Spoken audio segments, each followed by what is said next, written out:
I'm not a doctor. Everything here is educational, drawn from publicly available sources, and true to the best of my knowledge. Never self-medicate with plants, always speak to a qualified clinician first. Today we have part 3 of my 3-part mini-series, From Poison to Pill, Episode 3, The Next Leap. Welcome to Pete's World of Poisonous Plants. If Episodes 1 and 2 were the past and the how it works, this one looks forward. What's genuinely new, what's being tested right now, and what might be a few years away, but exciting enough to keep an eye on. We'll give a very quick nod to the fact that some countries license, or even pay for, tightly controlled poison crops for essential medicines, then head straight for the future. Let's start with speed. For decades, finding a useful plant molecule meant boiling leaves and hoping. Now we can fingerprint a plant extract with mass spectrometry, think barcodes for molecules, and let modern software flag the interesting bits in seconds. That means fewer wild goose chases and more time on compounds that actually look promising. Next is precision. Proteins are locks. Plant molecules are keys. With modern structure tools, we can try a key in the lock on a computer first, then sand the edges and try again. That's helping chemists design smarter cousins of familiar plant drugs, keeping the helpful action while trimming side effects. It's the difference between a sledgehammer and a well-fitted spanner. Supply is changing too. Some of our best medicines used to come from rare bark or slow trees. Now we make them without chopping down a single forest. We can teach yeast to run the same step-by-step recipes that plants use, so tanks of microbes turn sugar into valuable alkaloids, the family that includes scopolamine and hyoscyamine. Instead of weather and harvests, it's thermostats and flow meters. We can grow plant cells in stainless steel bioreactors. No leaves, no soil, so lines of U cells make Paclitaxel for cancer care without touching wild trees.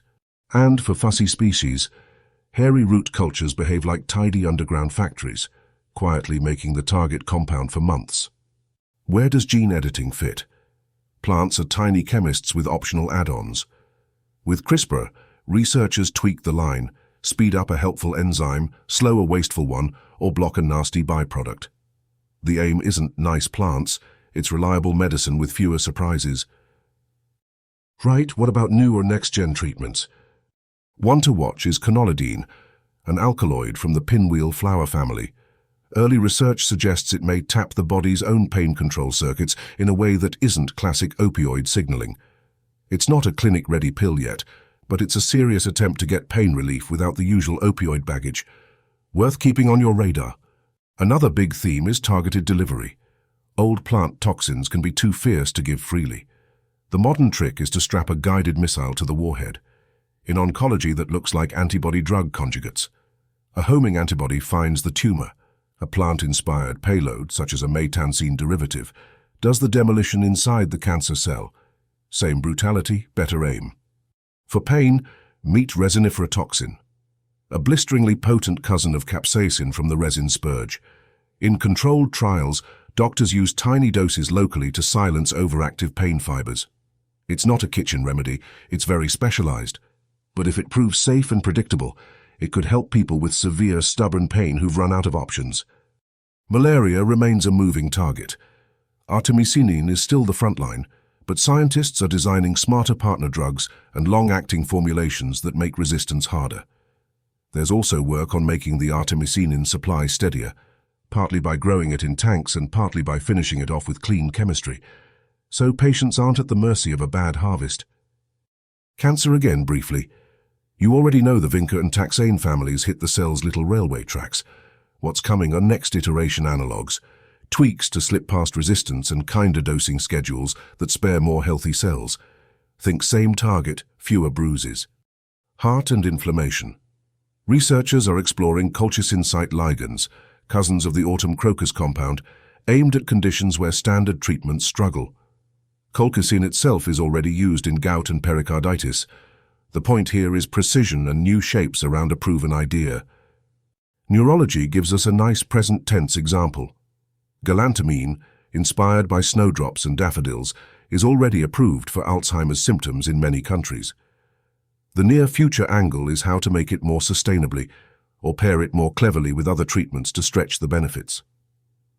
A note on safety and reality. Some plant-inspired ideas will fly, some won't. You'll hear about ibogaine-inspired compounds for addiction, for instance. Researchers are hunting for versions that keep the potential benefit while dumping the serious heart risks. This is what modern pharmacology does.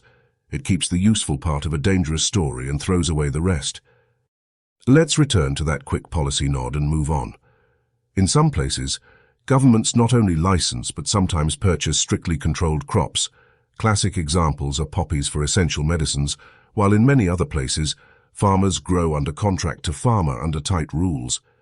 Either way, the trend is clear: regulated sources or fermenters and bioreactors, rather than foraging a hedgerow and hoping for the best. Here's the thread that ties the future together. We're not returning to plants so much as working with their chemistry more intelligently. Sometimes we grow the plant. Sometimes we grow a cell line. Sometimes we grow a microbe that learned the plant's recipe. And sometimes we keep a plant's vicious little dagger and fit it into a modern handle so it only cuts what we aim at. Before we close, the standard reminder. Interesting doesn't mean DIY. Identification is tricky. Potency changes by species, season, and plant part. Interactions with your medicines are real. Educational only. Never self-medicate with plants. Talk to a qualified clinician. If you've enjoyed this peek at tomorrow's pharmacy, give it a like, subscribe, and ring the bell. Drop a comment with the discovery you want me to translate next. Bonus points if it's a nasty plant with a hopeful twist. Cheers.